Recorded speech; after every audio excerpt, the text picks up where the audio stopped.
Hello hi friends, welcome to my channel Delhi kitchen and vlogs. ఎలా ఉన్నారు friends? Today నేను మీకు ఒక స్పెషల్ రెసిపీ అండి చూపించబోతున్నాను. ఫ్రాన్స్ పికిల్ అండి, అదే రొయ్యల పచ్చడి.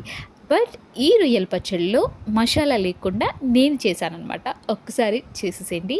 ఫస్ట్ టైం కనుక నా వీడియో చూసినట్లయితే ప్లీజ్ అండి లైక్ చేసి, షేర్ చేసి, సబ్స్క్రైబ్ చేయండి. లేట్ చేయకుండా వీడియోలోకి వెళ్ళిపోదాం. ఇందులో కావాల్సిన ఇంగ్రీడియంట్స్ ఏంటంటే ఎండుమిర్చి, ధనియాలు, జీలకర్ర, కొన్ని వెల్లుల్లిపాయలు అండ్ నానబెట్టిన చింతపండు అండ్ ఫ్రాన్స్. ఇవేనండి ఇందులో కావాల్సింది. రొయ్యల పచ్చడిలో చింతపండు ఏంటి అనుకుంటున్నారా? ఇదేనండి రొయ్యల పచ్చడి స్పెషల్. ఒకసారి చూసేసేయండి. ఇందులో మనం కడాయి పెట్టుకుని ఆయిల్ వేసుకుని అందులో మనం ఏదైతే తీసుకున్నామో ఎండుమిర్చి, ధనియాలు, జీలకర్ర, ఒక 4 ఎల్లుల్లిపాయ రేఖలు, ఇవి మాత్రమే తీసుకుని ఫ్రై చేసుకోవాలి. ఇందులో కొంచెం కరివేపాకు వేసుకుంటే ఫ్లేవర్ బాగుంటుంది కాబట్టి అవి కూడా నేను వేసి ఫ్రై చేస్తున్నాను అనమాట. ఒకసారి కొంచెం లైట్ కలర్ అంటే లైట్గా కలర్ మారేంత వరకు ఫ్రై చేసుకుని ఇవి కొంచెం ఫ్రై అయ్యే అన్నగా స్టవ్ ఆఫ్ చేసుకుని చల్లారాక మనం ఇది మిక్స్ చేసుకోవాల్సి ఉంటుంది.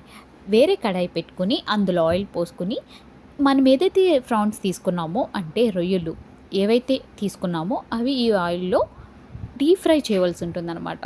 కొంచెం ఆయిల్ ఎక్కువగా వేసుకోవాలనుకున్న వాళ్ళు ఎక్కువగా వేసుకోండి, లేదు లైట్గా సరిపోతుంది అనుకున్న వాళ్ళు కొంచెం మీకు ఎంత కావాలో అంత ఆయిల్ మాత్రమే యాడ్ చేసుకోండి. నేనైతే నాకు కావాల్సినంత ఆయిల్ తీసుకుని అందులో ఈ ఫ్రాన్స్ ఏదైతే ఉన్నాయో అవి డీప్ ఫ్రై చేస్తున్నాను అనమాట.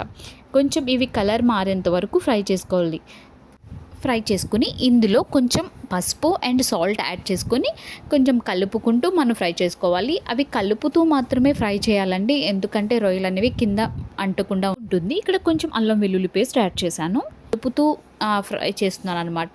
ఇలా కలర్ చేంజ్ అయ్యాక స్టవ్ ఆఫ్ చేసుకొని మనం ఇందాక ఆల్రెడీ ఫ్రై చేసుకున్నాం కదా ఏవైతే ఎండుమిర్చి, ధనియాలు, జీలకర్ర, ఎల్లుల్లిపాయ, కరివేపాకు, అవి ఒకసారి పల్స్ చేయవలసి ఉంటుంది, అంటే మిక్సీ పట్టవలసి ఉంటుంది. సో మిక్సీ పట్టాక ఇక్కడ మనం చింతపండు జ్యూస్ తీసుకున్నాం కదండి, అది యాడ్ చేస్తూ మనం మిక్సీ చేయవలసి ఉంటుంది. సో నేను ఇక్కడ యాడ్ చేస్తూ ఒకసారి మళ్ళీ పల్స్ చేశాను. సో ఇక్కడ మిక్సీ అయ్యింది. ఇలా పేస్ట్ అయిన దాన్ని మనం ఒక బౌల్లోకి తీసుకుని ఆల్రెడీ మనం ఫ్రాన్స్ అనేవి డీప్ ఫ్రై చేసుకుని ఉంచుకున్నాం కదా, అందులో నేను ఏదైతే మిక్సీ చేశానో అది యాడ్ చేయాలన్నమాట. అంటే ఈ ఎండుమిర్చి అది ఒక పేస్ట్లా అయింది కదా, అది ఇందులో యాడ్ చేస్తూ మనం ఫ్రై చేసుకోవాల్సి ఉంటుంది.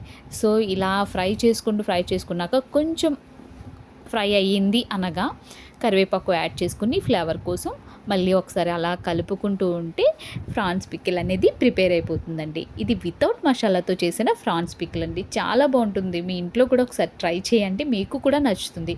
ఇది మనకి 1 వీక్ పాటు ఉంటుందండి. ఈ రొయ్యల పచ్చడి నేను ఎక్కడ నేర్చుకున్నానంటే నా ఫ్రెండ్ శాంతి అని ఉంది, తన నేర్పింది. సో అప్పటి నుంచి నాకు నచ్చుతుంది. నాకు ఎప్పుడు తినాలనిపించా నేను చేసుకుంటాను. సో మీరు ఇలా చేసుకున్నాక స్టవ్ ఆఫ్ చేసుకుని చల్లారాక ఒక బాటిల్లో స్టోర్ చేసుకుంటే ఇది మనకి 1 వీక్ పాటు నిల్వ ఉంటుందండి. ఒకసారి మీకు నచ్చితే కనుక ప్లీజ్ అండి లైక్ చేసి, షేర్ చేసి, సబ్స్క్రైబ్ చేయండి. అలాగే పక్కనే బెల్ ఐకాన్ ఉంటుంది, దాన్ని ట్యాప్ చేయడం మాత్రం అస్సలు మర్చిపోకండి. Thank you for watching. Bye.